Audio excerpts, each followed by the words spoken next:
Part of our democratic dispensation is that anybody who is aggrieved by any administrative body, whether it's a constitutional body, executive or parliamentary body, has a right to proceed to courts. And it's important that we give meaning and effect to these provisions that are in the Constitution. Not to say that the Parliament is not independent. The Judiciary and Parliament are both independent but coordinate in status. And in order not to, cause a lot of confusion, our own standing orders provide that when there are matters still pending in courts, Parliament should hesitate in considering those matters on the plenary. And I think that this is one of such instances where Parliament must tarry a while for the processes to be completed at the Judiciary before we can proceed. Yeah. So that's our very first issue we are going to canvass for you, and hoping that we can be as brief as possible about it. My guest this morning, Dr. John Osai-Kwapong, is Democracy and Development Fellow, CDD Ghana, and Project Director at the Democracy Project. Prof, thank you very much for making time to join us, sir. Yes, Doc, I didn't hear you. Please unmute your mic. Good morning, and thank you for having me. Great, great, great. And my apologies. How did I forget your book launch? Well, you just have to buy one copy at a very good price, and I'll forgive you. So, in this book, you are saying John Mahama has done what? I'm saying that he's on a quest for, in my opinion, a quest for redemption. The redemption partially has come with the victory in the 2024 election. But I think the redemption would be complete based on what happens at the end of his second presidency. And I end on a note of saying, I hope good things happen. All right. So where is this book? Where can we find it? So you can find it on Amazon. In Accra, you can find it at Blue Knight Bookshop. They have a location at Spentex Road, and then they have one at East Legon around American House. The choice of the title, tell us about that briefly. I know I just took you completely surprised. Yes, you did. So after his first presidency, there was talk about whether he would run for office again or not. And in announcing his 2020 run for the presidency, he used the phrase, part of this is also to right the wrongs of the past. And so when I look at some of the challenges that he faced during his first presidency, but also public opinion starting to change, but not change fast enough before the 2016 election, I base that by saying, well, if you look at the 2020 run and the 2024 run, that it was that continuous search for redemption. Redemption meaning there was a narrative that resulted in his loss in 2016. And part of that journey up until 2024 was to see how that narrative could be changed, in my opinion. Right. So you have just been listening to Dr. John Osai-Kwapong, and I've just asked about his book, his latest book. And you know his books are data-driven. Afrobarometer is his baby, sort of. And the book is titled John Mahama, Reflections on His First Presidency and the Quest for Redemption. John Mahama, Reflections on His First Presidency and the Quest for Redemption. It's just been launched. Look for it and enjoy it along with all of us. So, thank you. So he is first on the list this morning as a panel. Suleimana Brahima, Executive Director, Media Foundation for West Africa. Fourth Estate. People are causing a lot of trouble in this country, eh? I think we are doing what we have to do. Everywhere, Fourth Estate.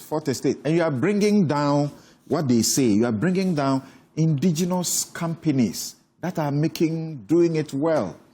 This story about SML leading to this investigation that the OSP now shows us that it is saving us 1.4 billion and then seeking to recover 125 million. This is your doing. Well, I mean, contracts for sale. You got the president terminate somebody's, appointment. You got their accounts frozen. You are getting people's homes being taken away from them. All sorts of things. And you are pursuing NSS. Why did I almost forget that? Because of you guys, Osei give to your worry. I don't think they have even gotten bail yet. They got bail, but it doesn't look like they have fulfilled the bail conditions. Because the sums are hefty. Well, I mean, that's sad on their part. But I think as citizens, our first duty should be defending the country and making sure that resources that belong to the country are available for the development of the country and for the benefit of all. And that's all that we are trying to do. We don't seek to bring people down. I think we'll be the first to support any indigenous company that is doing credible business. But we wouldn't overlook or turn a blind eye to companies that are signing pleasing deals in the name of protecting indigenous companies. I think that is something that we will not do. But are you not getting to a point where it may be unsustainable? And look, even when things are public, I still need to post the caveat. I'm their lawyer. You get sued left, right, center, and the suits are costly. Even if they are, as we call them, slaps, they are nuisance suits. They still cost you. Yeah, I mean, actually, that's the case. For every major story we've done, it's come with a suit. SML, we are in court. I mean, they've sued us. National Service, Nana B has sued us. Forest National Service, their first suit failed. Yes, their first suit failed. You. Then Nana B sued. Forest Invasion. There's an MP who is in court against us. And recently KGL. There's someone in court against us. I think at the end of the day, you even entered Dag Heward Mills's church. Oh yes, and we also have sued you. Yeah, I think that one. His lawyer joins us. Yeah, we got sued multiple times, including a suit in London. Yeah. That eventually we dealt with. So at the end of the day, if we are doing the right things, it's always difficult to do the right thing. If it were easy, I'm sure everyone would have been doing it. And I think that is why perhaps we don't have as many media houses being able to stand up to do it. This morning I saw on your page you were Fourth Estate, you were seeking donations. Please tell us how we can donate. No, absolutely. I mean, if you go on the website, you can either contribute through Paystack, or there's a mobile number that has been advertised, or you can donate via bank account, or you can walk to the office and say, well, you want to contribute. Which is the website? What we are doing. You can either go to mfwa.org or go to the fourthestate.gh or go to Fact Check Ghana. On all these platforms, it's one and the same organization. Right. Make a contribution. Thank you. Richard Ahiagba, Director of Communications of the New Patriotic Party. He takes no prisoners. Yes. So now, the micro-minority, they are doing wonders, eh? They want to stop the CJ's vetting. Like the Fourth Estate, they are focused. Right. They are doing what they're supposed to do to advance our democracy. I think that they need support, perhaps not donations, but they need support of all of us. Because really what they're doing is adding to our democracy, enriching it, because if you have such majorities the NDC has, if you don't have a determined super majority, they can do anything. They can do whatever they want, And I think one of the issues we're going to talk about, this cybersecurity amendments that they are bringing, is terrible. It's terrible. That's what you can get when you have a tyrannical majority in parliament, in a democracy. You're losing it, really. So the minority actually needs all of our support. Right. In fact, the government must see what role they're playing to ensure that the infrastructure of democracy is preserved. We need a very vibrant minority. Absolutely. Otherwise, we're in trouble. Yes. Right. And this morning, I just want to give a serious shout out to the minority leader and the entire leadership and the parliamentary members or the members of parliament of the minorities, I want to give them the exact support that I can. And I think that we need to canvass more support for them. Because you have some figures in there who are doing quite a great job. And incidentally, it's strange. Normally it was parliament, so every, see the NDC bench. And exactly. It's just sometimes just a few that actually lead the charge. Yeah, but unfortunately this time, because of the numbers, every single one of them is focused. Right. And I think that they deserve great commendation. Right. And that's right. And people have been saying, they have been majoring on some minor things and doing things that don't help, their rebound, so to speak, bring them back. But you should listen to some of their commentary. And I must confess, I listened to Reverend Tim Fojo when this soldier who went beating this attendant and the lady. Yes. And there was a question that sought to generalize that this is what the army has become known for. And even though he's in the minority, he's critical of the government, he said, no, this is isolated. Yes. And he poured plaudits on the Ghana army as a very responsible army. Right. I think we all agree with that position. Right. Absolutely. Yes. So Dr. Sharif Mahmood Khalid, economic advisor to the Vice President. Thanks for being here. Kweku Yamwa Pencil is lawyer and head of Pencil and Co. Thank you, gentlemen, for joining us. Thank you very much. Didn't have anything to ask you or tease you around. Don't worry. Let's have a discussion. Right. So let's begin with Dr. Saikwa. You heard Hassan Tampuli lead the charge there. Justice Paul Bafuboni has been nominated by the president. He's the acting Chief Justice now, and he's supposed to be vetted. And the minority have begun a petition to block the vetting. Do you understand what they are doing? Are they huffing, puffing, bluffing? Are they serious? Well, good morning once again. Good morning to everyone in the studio and the other panelists on Zoom. If you listen to the case that they are making, in principle, I can understand why they are taking that approach, which is there are still unresolved. Yes, the determination has been made. The committee has made its findings. The president has acted in consultation with the Council of State, and the CJ has been removed. The acting CJ has now been nominated for the substantive role of CJ, which now requires a vetting before Parliament. But if I understand the minority correctly, there are still legal processes that have been instituted or initiated against the entire process that needs resolution before a vetting can proceed. In principle, I can understand that, right? That to go ahead with the vetting may seem to suggest that you know what the court is going to decide with these cases. Now, we also don't know, we don't know what the court will say or not say about this.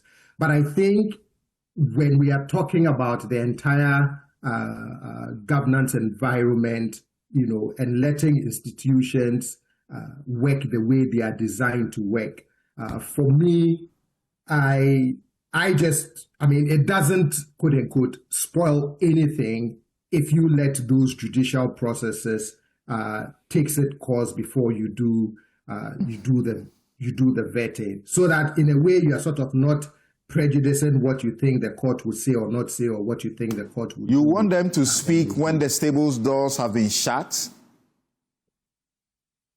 Say that again, Samson. You want them to speak when it is too late? To act when it is too late? In terms of the courts to act when it is too late? Yes, they are taking a preemptive strike. You are saying, oh, it's okay to just relax and let the vetting go on and then let the court processes go on. Is that what I understood you to say? No, what I'm saying is that it doesn't spoil anything to put the vetting on hold and allow the court processes to come to a finality so that you don't sort of prejudice what you think the court would do or not do. That is my position on the minorities. But the Chief Justice Gertrude Torkornoo has been removed. Correct. So what's standing in the way of a replacement? Well, I mean, yes, she's been removed. There's an acting in place, and what I'm saying is that transitioning the acting into a substantive role is running into this issue where the minority is saying, well, there are court processes against that removal. Can we wait for those court processes to be fully resolved before we move ahead with the vetting? In principle, I don't think there's anything wrong with a position like that, because proceeding then would sort of assume that you know what the court would say or how the court is going to rule on the substantive matter before them. And I would want to sort of avoid that kind of prejudice thinking with regards to what you think the court would do or not do. I'm not one to read motive into the things that people do, but do I also believe that there's an element of politics around this? Yes, because of the minority's position again on this entire removal process, that I believe part of it also has to do with extension of that grievance. But when you put the politics as well as the principled issue of let the courts resolve all of this fully before we move ahead with the vetting, I can see why they would take that kind of position. Kweku Pinto, where do you stand on this? Do you support the minority's point of view?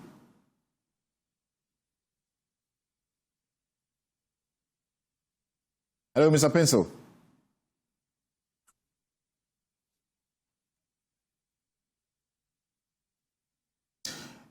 Can you unmute your mic? Okay. We can't seem to hear Kweku Pinto, so we'll move on. When he's in a good place, we can get back to him. Yes. So, Richard. Yeah. Why must governance stop? Because one CJ is challenging her removal. I'm saying, good morning. To our viewers. I don't think that there's a vacuum so much to say that there must be a stop in discharge of justice in our country, because nominated Chief Justice is also the acting Chief Justice. Justice Bafobon is acting Chief Justice. So we don't have a vacuum that should hurry us up to field. Even but acting and substantive are not the same. Well, but then he's doing a job. He's not inhibited in any way from doing the job. If anything at all, we should be in a hurry to appoint a defense minister, right? Which we haven't appointed, but yet we are busy trying to replace a situation that is effectively covered since April. My thing is, I agree with the minority. I operate with some three key understanding of democracy. One of them, cardinal objective, is to uphold human rights and freedoms of citizens, because the conceptual understanding of democracy is that we, the people, have agreed to cede our power to a government to act on our behalf. And so therefore, power belongs to us, the people, and our expectation is that government will organize itself in a way that that power protects us, grants us the freedom that we want but cannot provide for ourselves individually. And so in that collective machinery, it tries to grant us that space. Important in upholding human rights and freedoms is equality before the law. Chief Justice Torkornoo has been treated in a manner I feel that is wrong. One, we have talked about the political nature of her removal. and I can submit to you that the removal of the Chief Justice was not about the law. It's about the long-arm grab of the judiciary by this president and his party. It is not designed to promote any law or to fight any corruption or perceive abuse of office. It is to grab control of the judiciary. That's what it is. And so they have achieved that. And the evidence, something you are seeing, you go to the court today, every matter that is brought is dispensed to it. It's just thrown out. She has a case before the Supreme Court. She has, I think she still has a case. But first, you're saying that it is the president that sponsored the petitioners. The petitioner who had a petition with about 25 or more grounds, witnesses that came from a good number of them, that came from the judiciary themselves. Members, staff of the judiciary or former staff, is the president who put them together so they can remove the Chief Justice. This was a grand plan. That's what you're saying. Well, you are the lawyer, but I don't have the details to actually make that point, but the appearance of the whole process gives indication of all of that. So you can anybody can fill in the blanks, where this thing started and where it's ending. I've listened to the minority leader who is giving a certain account, which is very chilling, to say that there was an indication of continuing the hearing, where the two outstanding petitioners were supposed to be heard. Their petitions were supposed to be heard, but somehow the process was truncated and a decision was given, and the president hurriedly adhered to that decision. What about the outstanding two petitioners? Why didn't we hear from them? You understand? So he actually indicts the panel, that 146 committee. He indicts them. He says what they did was shameful, among other things. Yes, yes. I mean, if indeed what he said, and I'm repeating here, if that's the case, I mean, you're a lawyer. I mean, like, fair. Give the opportunity for the cases to be heard. What's the hurry? It's not as if, what are we running up to? This petition was heard to the end. The Chief Justice called. The Chief Justice called over a dozen witnesses. Head to the end. You're saying that the committee members... A lot of irregularities. The judges who sat on the Supreme Court judges who were there either don't know their law, or they too, they acted as, they are not independent. The other members of the committee, also all of them were compromised. Is that what you guys are saying? I won't go as far as to say that, but there is a demonstrable evidence of acquiescence. Okay, wherever pressure is coming from for people to acquiesce one way or the other, I don't know. But you can see it. Where there is a hearing that they are not thorough with it, where the individual, the respondent in the case, has a litany of concerns, she's raised them before them, and they have not been able to address it. Really? Oh, yes. I mean, didn't you see her press conference? All the concerns she's raised, if those are anything to go by, that process is not regular. It's not. So we shouldn't mince words when we're talking about it, because, see, it's very important. Now, I think when people say that the president has become a supreme leader, I don't think they are too far off, because right now what you have, he has his own, Chief Justice that they are trying to promote through Parliament. When that happens, essentially he has control. Now, if government has been able to touch the Chief Justice, an equally strong arm, independent arm of government, right, then everybody in the judiciary should be on high alert. Did you indict the similar committee that removed Charlotte Osei the way you are doing this committee? Well, I don't know. I have my personal view about that. If I had my way, institutions need to be strengthened. They will make errors, make mistakes. They need to be strengthened. We'll build up. That's my fundamental belief in democracy. We're not perfect. Institutions need to grow. And so I think that that's a different conversation to be had. Now, and then also, one thing that we need to underline, I don't put them quite on the same level.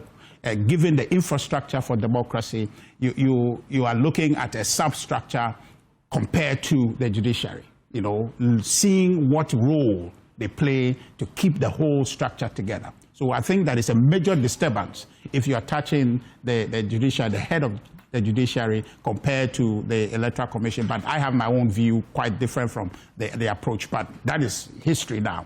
But you see, I also want to just advise and perhaps appeal, that's probably a better way, that the Speaker, he's a seasoned parliamentarian.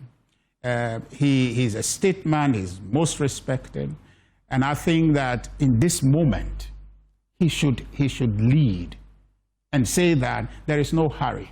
Let's see the finality of all these cases, and then let's move on.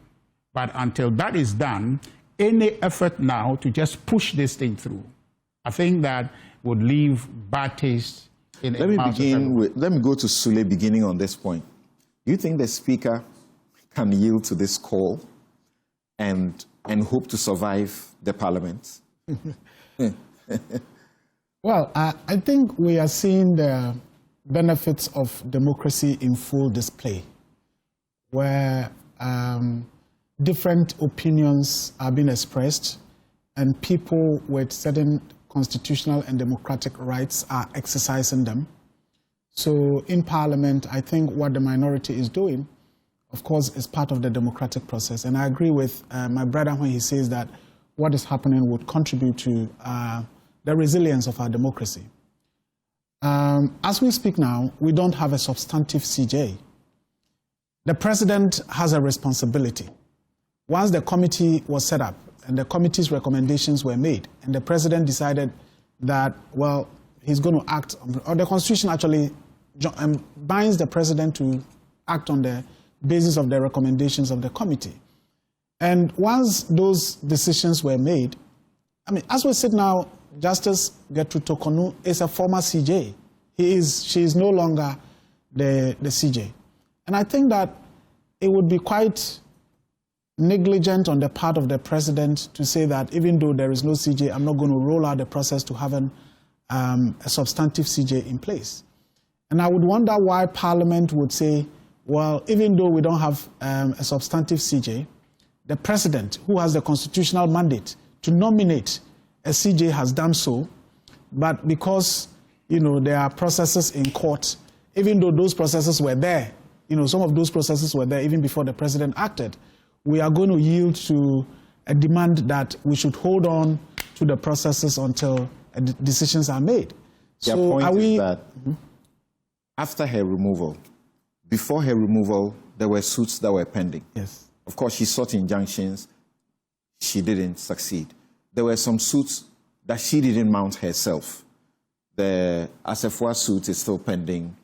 The one that went to the ECOWAS court by herself is also pending. And yes, the injunctions that those others sought failed.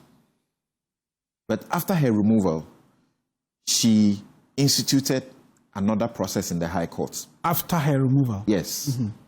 She instituted another process in the High Court, and she's asking for three things. That the Poaman Committee's proceedings and recommendations should be quashed. That the president's warrant, which he issued on the back of that, the recommendations, should also be quashed, thrown away. And that there should be a prohibition against the appointment of a new CJ. Her salaries and benefits should also be restored. So they are saying this is a substantive suit. Even though in the suit, she doesn't say restore me. She says restore my salaries and quash every other thing. Mm-hmm. Hold on. What's the hurry? No, I think, so that is why when you were reading, I reiterated the point that after her removal. And I believe, even though I'm not a lawyer, that these processes that she's mounted could have been mounted by anyone at all. To say that I am, based on my own understanding and review, I am demanding that the Justice Poaman Committee's report should be quashed, the president's action should be, quashed, and, the benefits and salaries of the former CJ must be reinstated. And for me, I don't have a problem with that. Whether it's a process that she's initiated herself or someone else feels, well, what had happened amounted to injustice and therefore the person decided to go to court. But I don't think that should stop us from having a substantive CJ. I agree with my brother. The role of the judiciary is so critical. And I get worried. That's why I get worried when people in politics decide to put out narratives that would further undermine, the independence, the reputation, the public perception of our judiciary. Because a lot of the things that, my brother was talking about did happen under the MPP regime. Would it have been right for us to conclude that President Akufo-Addo actually appointed 2 chief justices or so? 3, actually, if I'm not mistaken. The first one was Justice Akufu, then Nini Yeboah, and then the last one was this. Are we saying those were her CJs, as she would put it, as, Mahama nominating Justice Bafuboni as being his CJ? Those CJs came to their terminal end. Naturally. Naturally. Yeah, absolutely. But, if you look at even the appointment of Justice Tokonu, people would say, oh, they were seniors, they were this, they were that. The fact that those were jumped, would it be right for anyone to then conclude that, okay, that was Akufo-Addo's CJ? For a long time now, the seniority rule has not been followed. Mm-hmm. So presidents appoint among the judges on the bench without saying you are the most senior, so you become. No. Even though the law says, in the absence of the chief justice, the next most senior assumes. Yes, I agree with you, but I'm saying that with all that, I don't think that it gives cause for us to say, oh, the president's CJ. And that is why I think you were right when you asked about the case of Charlotte versus G. Mensah.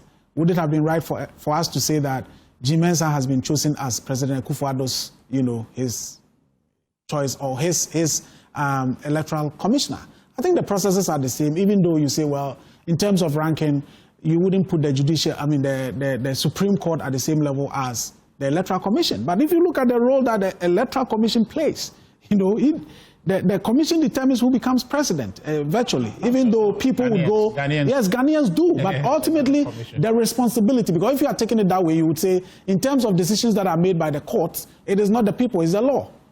The Supreme Court justices interpret the Constitution, and so yes, Ghanaians would make the determination, but why would people... Chief Justice is not head of Supreme Court. Yes. He's head of the Judiciary. Yes. That is an arm of government. Yes. The EC is an independent constitutional body. It's not an arm of government. Yes, but in terms of removal processes, Samson, it's the same. That's correct. It is the same. So if it was done, and we feel... Almost the same. Almost the same. Even the remissions and conditions of service are almost... So if it was done... Almost the same. I think it's High Court. It was done. I believe at that time people had issues with the way Charlotte was removed and all of that. Yes, but as a country, I think we have to move on. ECOWAS courts.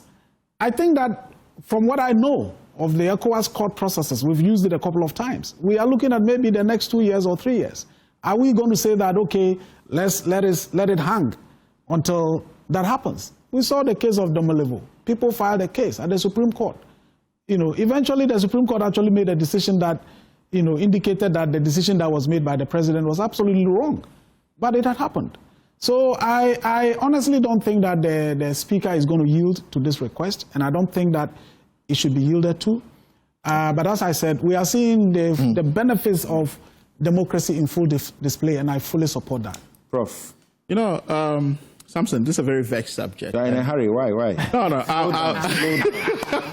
And I'm avoiding today not to say it's a ridiculous bucket list, but if you look at the release acts, I'm going to look at it. When I said you're in a hurry, I didn't mean you. Yeah. I mean your government. No, we're not, in a hurry to deliver for the good people of Ghana. If that is, we are in a hurry. There's an acting in place. Yeah, if that is... Things can go on. Yeah, so, acting, but acting have limitations. You're a lawyer. You can't do certain things beyond the acting capacity that you have. Oh. And for the first time, I think that seniority rule is working. And for me, I don't envy President Mahama from where he sits in all of this, because you have internal party people. Every party has its hawks, its moderates, saying that, okay, well, at the bench, we probably have people aligned to the NDC. Why don't you make them CJ? But you see that in this very process and in the election or in the nomination of the current Chief Justice, due process, the conventions, right, the seniority rule and all of that has been followed. Right, so this is where you see... Don't tout that too quickly, because he has barely 2 years or so, and he'll be gone. then you cannot guarantee that the next I'm not, who will take over no, still not guaranteeing will be the most senior. But I'm speaking within the You are talking about restoration of precedent. But I am talking about that within the context of what President Mahama is doing, right from this petition all the way through. He has followed due process, been patient enough, etc., etc. Look, I'm going to look at it from the remedies perspective, the petitioner's perspective, and the office of CJ. I think one point in all this critical conversation and national discourse that we've been having that we all miss is who the petitioner is. And I think that's very important, Samson. Why do I say it's very important? I have followed from a corporate governance perspective, I've followed the work of Daniel Ofori quite a lot. Right? He is a serial paper activist. And I'm not saying this in the wrong sense, but I'm saying in the positive sense. This is a man who would invest in a PLC, there's a listed company, get into the boardroom and fight for the right thing to be done. And that's what I'm referring to it by saying he's a serial paper activist. So if such a man petitions and you take it very frivolous, you should see the weight of Daniel's investments and work and activism within boardrooms. This is a man. I mean, those of us who've been around, I know I'm not too old, but I know Whitechapel, one of the leading apparel chains around the country. He is the founder of Whitechapel. He's got investments in Guinness Ghana. He's got investments in Ghana Commercial GCB Bank. He's got holdings in the Republic Bank. He's got holdings in Farm Milk Limited. He's got holdings in Guinness Ghana, etc., etc. So if such a man, a colossal in terms of business investments and activism in the corporate boardroom, goes to petition against a constitutional office holder, you don't take it lightly. And we don't make it a political subject for discussion. That's why I bring in the element or the factor of Daniel Ofori, the petitioner. Now, let's talk about the reliefs. One says that you should squash the Puaman Committee's proceedings and recommendations.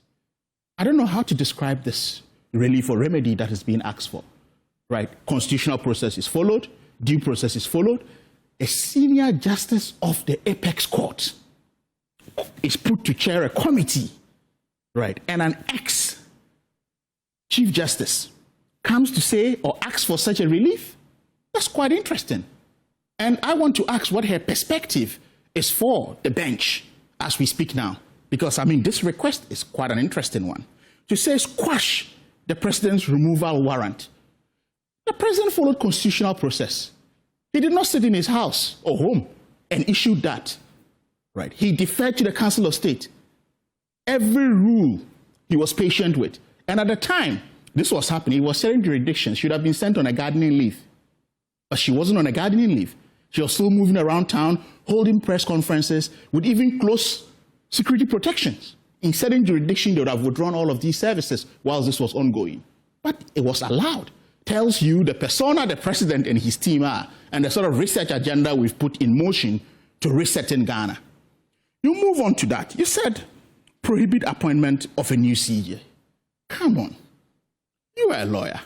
Imagine the country running for just a year, not 2 years, without a chief justice.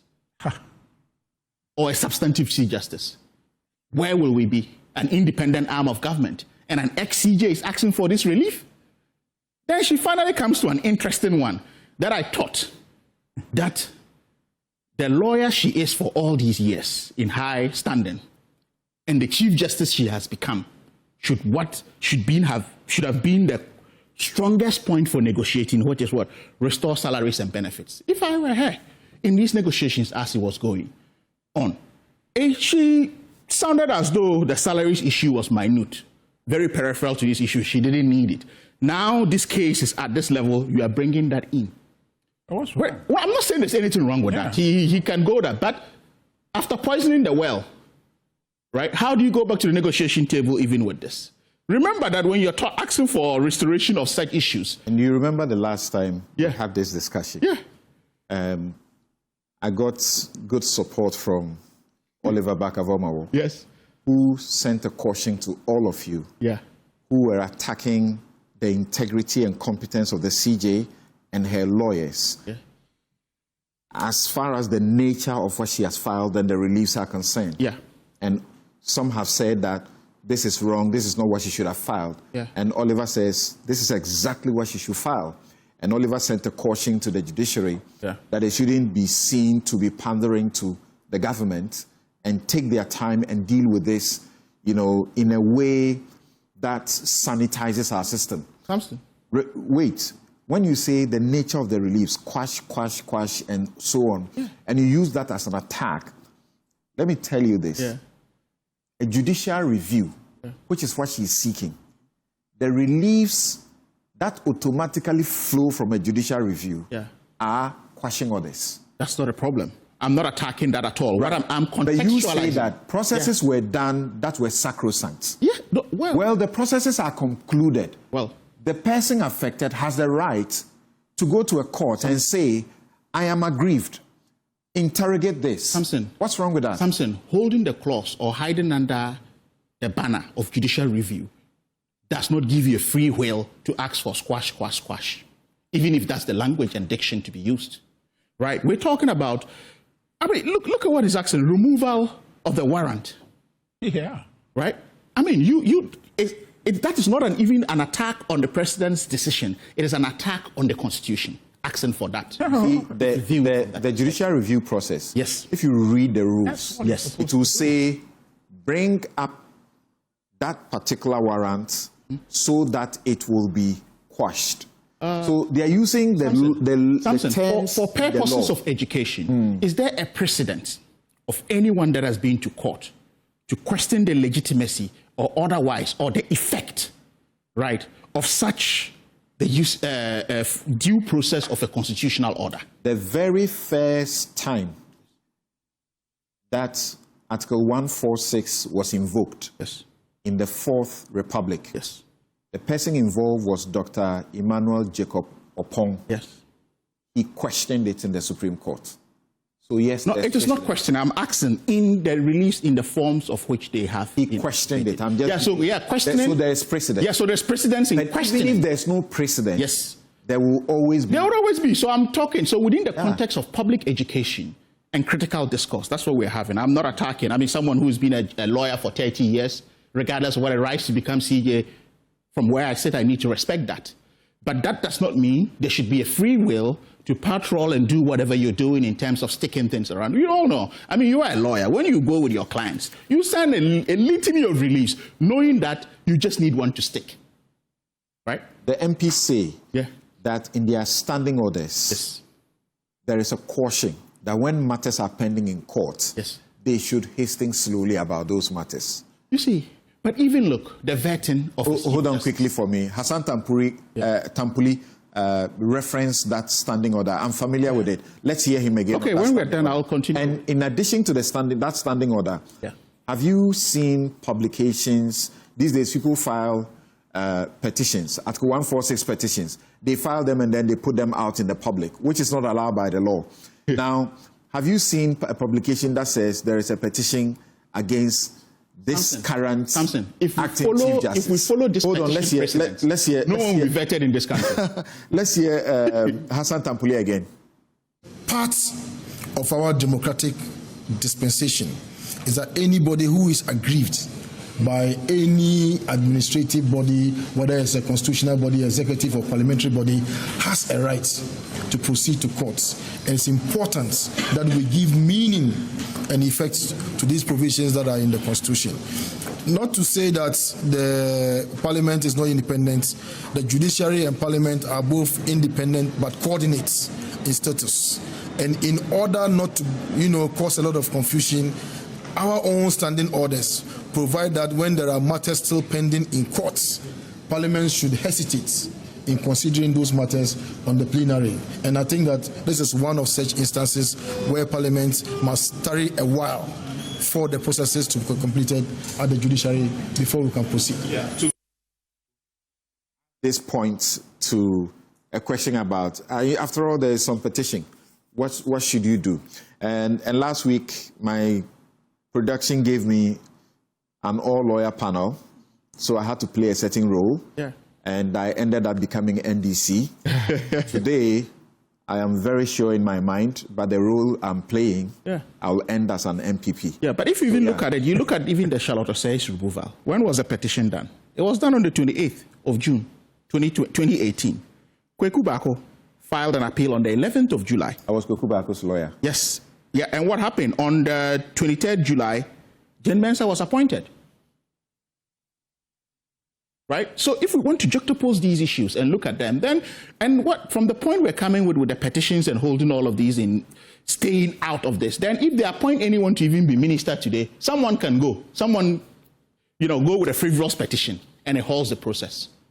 So are we going to, how do we expect to go on this tangent in all of these situations? So for me, the vetting process in and of itself, right, is a constitutional mandate that allows for transparency, the test of the efficacy of the office holder, right? And any matters that may bar the person, we all know Justice Eniyabwa, fine jurish, as he is.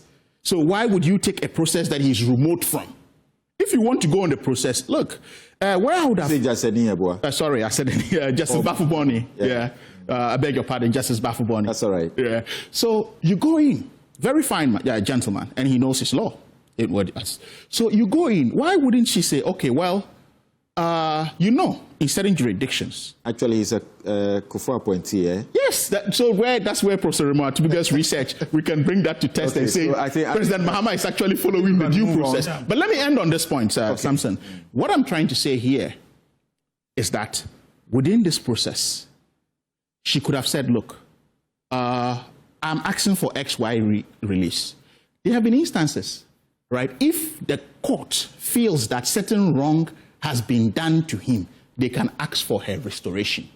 But that doesn't mean that there should be a vacuum for an independent office, an office as critical as CJ. Is it not more decent not to put somebody in and then the court says remove that person and let... No, we are following due process. It's not about what is neat and what is not neat. It's the due process of it. But I think that people should be commending President Mahama. When I was doing the Shalatose case, that's the same thing I was thinking. Okay, so when I get the judgment, Jane Mensah will go out. Yes, it's doable. But Samson, so you see, Khalid, you need to recognize this, and I think you were making the point. Except you're afraid you'll be perceived one way or the other. But I'm never afraid of that.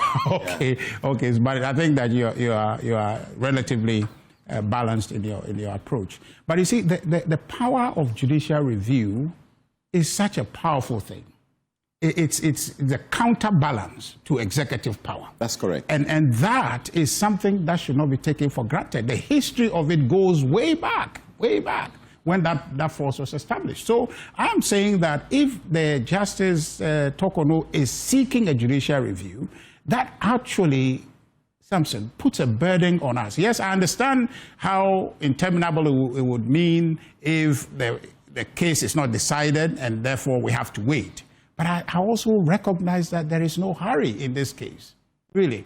Chief Justice Bafuboni, who is in line to become the next CJ, he is the acting CJ.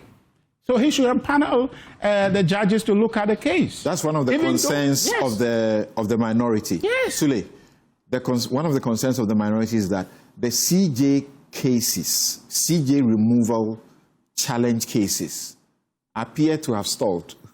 They are not moving on. Nobody is working on them. Those that they ended up dismissing the injunction application, the substantive cases are still pending. Why didn't we, or shouldn't we be looking to fast track them so that we know the end? Well, I think we are talking about decisions that have to be made by the same judiciary that we are talking about. It's not as if these are cases that you and I... You're talking about the acting Chief Justice, yes, whose job it is to ensure that the wheels, move. Yes, but I'm saying that it is still the same judiciary that we are talking about. These are not matters that you and I can say, oh, we want this matters heard tomorrow or the next day.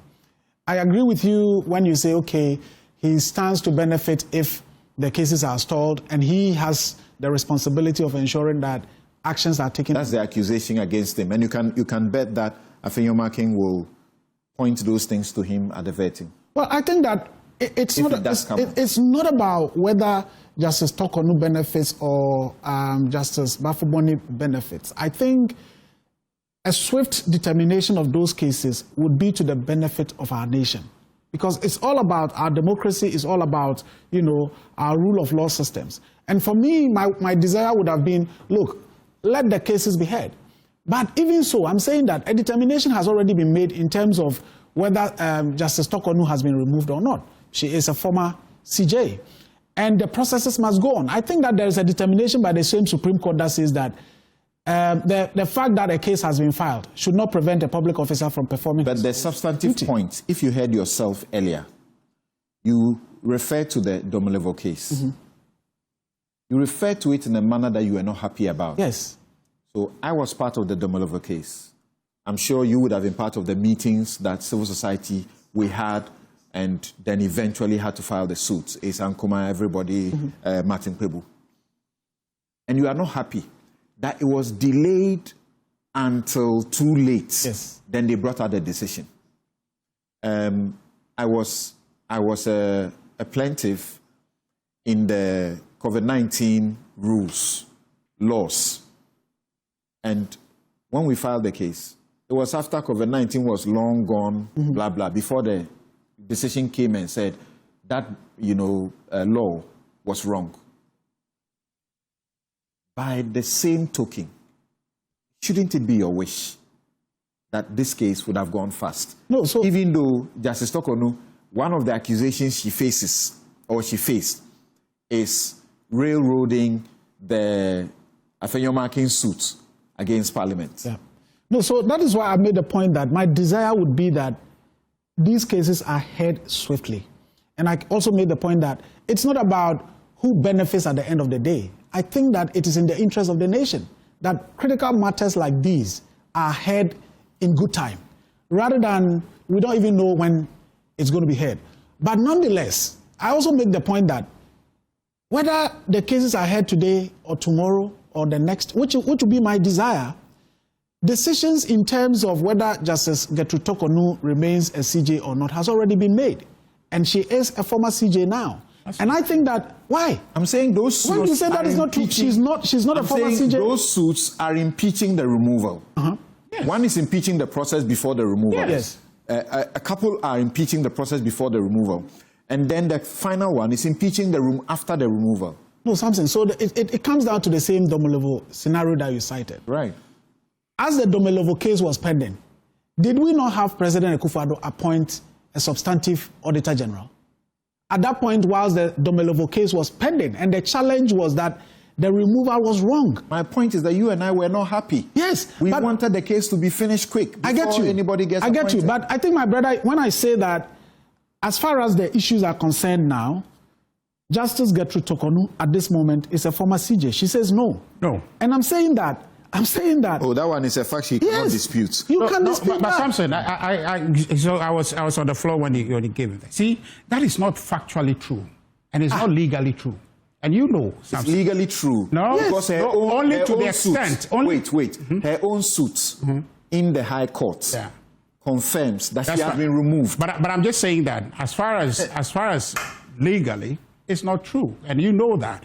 You see, the history of judicial review, remains. And if you go back to John Marshall's assertion, which says that it is the province of the Supreme Court to say what the law is. So the process has have been executed, Article 146. The executive, they've gone through a process, but the Supreme Court remains or reserves the right to say that that process, there was impropriety with it, and by exercising the power of judicial review, reverse that. That's understood. And that's exactly what the Chief Justice is claiming in court. So we cannot, until the conclusion of that case, now say that she is completely out of options. She's not. Legally. You use the word legally. Yes. Once you say legally, she is not removed, then I will say that is inaccurate. And we cannot miseducate the public. Well, you cannot. Once the gavel has come down. Yes. There was no gavel in this case. There was no gavel. No, hold on. Samson. I agree with you, but there was no gavel in this case. There was a certain committee that was put. Hold on. What did she say? I'm coming. There was a certain. I'm coming. Hold on. But what's she fighting?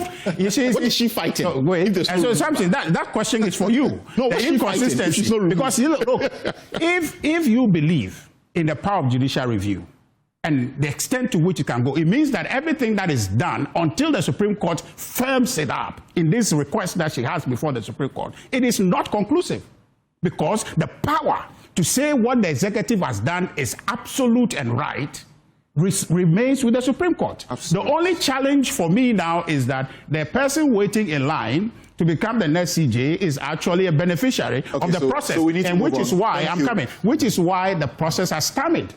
But what we must do as a country and a democracy that must have a future is that we must insist that the Supreme Court hear this case and do so fairly. Okay. So that we can see we need to some finality. Call for all similar cases. We can move on. Call for all similar cases. Don't be selective. I think this is the one in Thank you. To say that would be, for example, saying that I mean, President in the 2012 elections, for example, when there was a challenge before the Supreme Court, you know, then someone says, look, until the case is determined, we shouldn't have. No, that's a different situation. I mean, what is different about it? That's a different situation. Until the courts have decided otherwise. Yes. The CJ legally. It's a former CJ. Removed. But I'm saying that the action before the Supreme Court is consequential. Requesting a review of an executive action is consequential, and that's on that for a constitutional procedure that has been followed. Wait for the conclusion of that in matter. Spirit and letter.